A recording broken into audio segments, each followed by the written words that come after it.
Bom dia, a paz do Senhor. Hoje eu vou meditar no texto que está no livro de Samuel, 2 Samuel, capítulo 12. Vai falar acerca do pecado de Davi, o pecado não confessado. Muitas pessoas falam em pecado oculto. Não existe nada oculto diante de Deus. Tudo que está oculto vai ser revelado. Está oculto das pessoas, mas o Senhor conhece todas as coisas e sabe de todas as coisas, porque Ele é onisciente, onipresente e onipotente. Então, nós vamos ler aqui o que diz o texto. E Yahvé enviou seu mensageiro Natã para falar a Davi. Assim que chegou à presença de Davi, lhe propôs um dilema.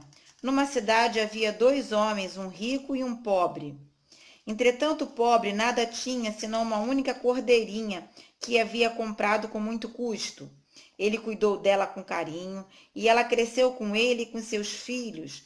Ela se alimentava em sua companhia, bebia do seu copo e até adormecia em seus braços, e ele a considerava como carne da sua carne. O profeta vai usar de uma parábola para revelar uma verdade espiritual. Certo dia, um forasteiro chegou à residência do homem rico, mas este não quis lançar mão de uma de suas próprias ovelhas e de seus muitos bois, a fim de oferecer-lhe uma refeição. Em vez disso, tomou a cordeira que pertencia ao pobre e a serviu ao visitante. No mesmo instante, Davi se encheu de ira contra aquele forasteiro e afirmou a Natã: Juro pelo Senhor, Juro pelo Senhor, pelo nome do Senhor, que o homem que cometeu tamanha impiedade merece a pena de morte. Só que Davi não estava sabendo que Deus estava falando acerca dele mesmo, acerca do seu pecado não confessado. A Bíblia diz: se confessarmos os nossos pecados, Ele é fiel e justo para nos perdoar de todo o pecado, e o sangue de Jesus nos lava e nos purifica de todo o pecado. Dos vossos pecados jamais me lembrarei. Deus coloca os nossos pecados no mar do esquecimento. Pecado é aquilo que desagrada a Deus, é transgredir as escrituras, é errar o alvo. Eu quero dizer para você que aquilo que você esconde de você mesma, o Senhor conhece. O melhor é nós nos arrependermos verdadeiramente.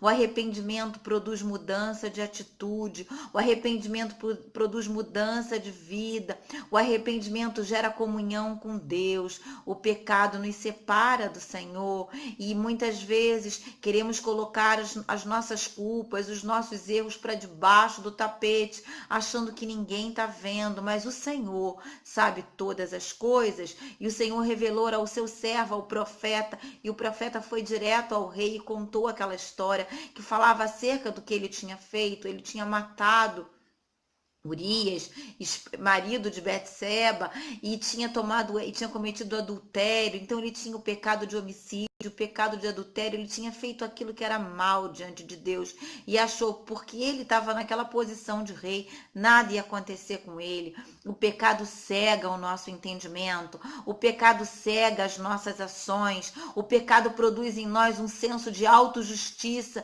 que está longe da vontade de Deus. O pecado faz com que a gente venha ser religioso e moralista, achando que nós somos melhores do que as outras pessoas. Vamos ter cuidado, que Deus possa produzir nessa manhã o verdadeiro arrependimento para que você tenha vida e vida abundante. Temos que confessar os nossos pecados, porque Ele nos perdoa.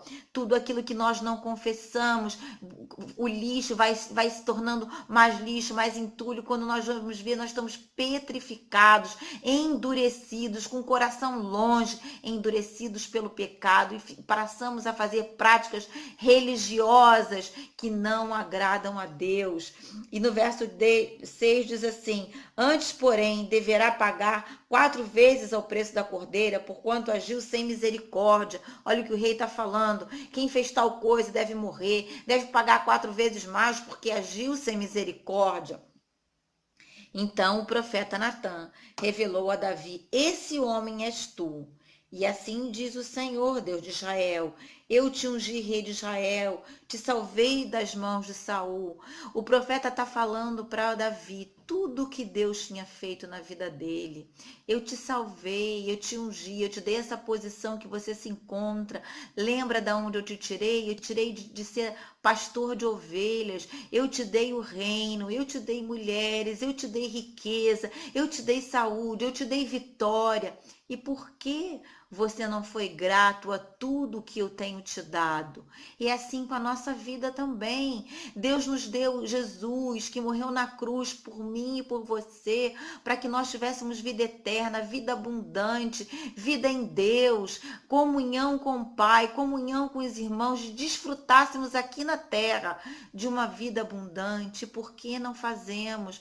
Porque os nossos delitos, as nossas culpas não confessadas, onde não há arrependimento, não há transformação, onde não há arrependimento, não há mudança. E Deus quer que nós venhamos a desenvolver um caráter de Cristo em nós. E o Senhor vai mandar situações para que nós venhamos ser confrontados com as nossas culpas, com os nossos delitos, para que nós venhamos a nos arrependermos e confessarmos o nosso pecado e não escondermos de Deus e de nós mesmos, para que nós recebamos o perdão do Senhor. O perdão gera vida, gera alegria, gera bênção. E vai dizer assim: eu te dei o palácio, as mulheres do teu Senhor, eu te dei a casa de Israel, de Judá, e se isso não fosse suficiente, eu haveria acrescentado muito mais.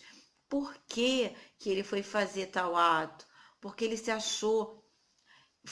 A soberba entra muitas vezes no nosso coração, nos achamos que somos poderosos, que recebemos isso e aquilo e somos melhores do que os outros, não valorizamos os pequenos começos, da onde Deus nos tirou.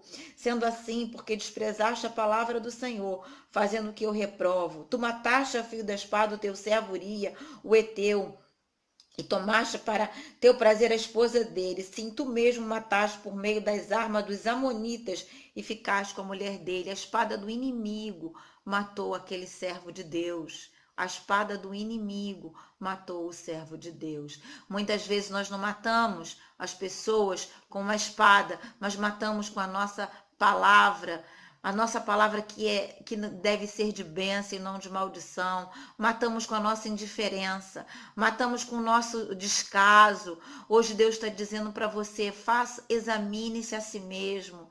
Se renda aos pés do Senhor, peça para que Ele venha sondar o seu coração, para que não haja nenhuma raiz de amargura, nenhuma raiz, tudo que a gente não confessa a Deus. O Senhor sabe, nós não recebemos o perdão e ficamos com os nossos ossos doentes, ficamos com o nosso corpo enfermo. Lá no Novo Testamento, Ananias e Safira esconderam por quanto tinham vendido a propriedade, não confessaram o seu pecado e foram fulminados. Por que nós não confessamos os nossos pecados? Hoje eu quero te convidar a se examinar, a colocar diante de Deus as suas fraquezas, as suas fragilidades. Peça perdão, porque o Senhor está pronto para nos perdoar, mas a consequência dos nossos atos, a consequência fica, porque nós somos frutos das nossas escolhas. A misericórdia de Deus nos alcança, mas aquilo que o homem plantar, certamente ele vai colher. Davi se arrependeu, Deus perdoou o pecado, mas a consequência do pecado permaneceu, ou seja, o profeta vai dar o juízo de Deus, que a espada jamais se apartaria da casa de Davi, e foi o que aconteceu.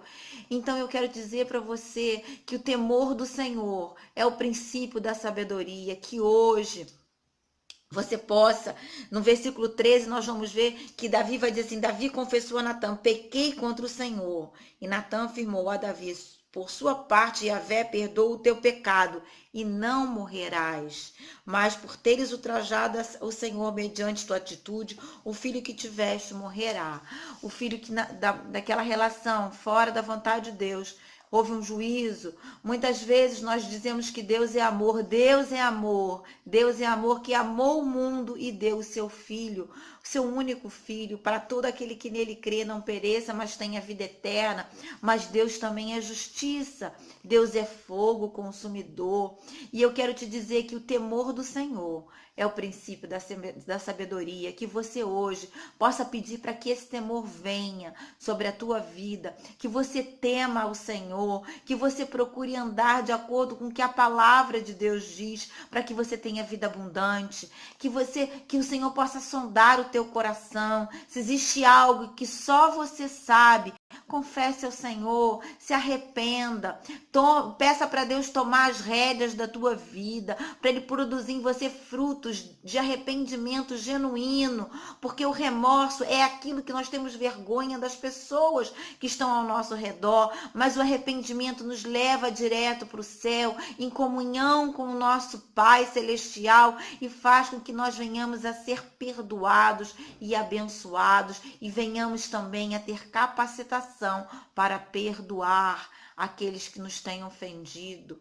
Que hoje você entregue a sua vida completamente ao Senhor e peça que Ele venha remover todo o pecado da sua vida, porque Ele é fiel e justo para nos perdoar e nos lavar com seu sangue. Nós vamos ficar mais alvos do que a neve. Essa é a promessa de Deus, para que você possa ter uma vida abundante. Nós temos que todo dia diante do Senhor e orarmos todos os dias. Deus quer que nós venhamos a ter comunhão com Ele, que hoje você deseje isso na sua vida e você possa confessar tudo aquilo que está encoberto. Faça essa oração: Senhor, mostra para mim aquilo que não agrada ao teu coração, aquilo que não tem te agradado, e que eu verdadeiramente venha me arrepender e venha entregar totalmente a minha vida a ti, para que eu viva uma vida abundante.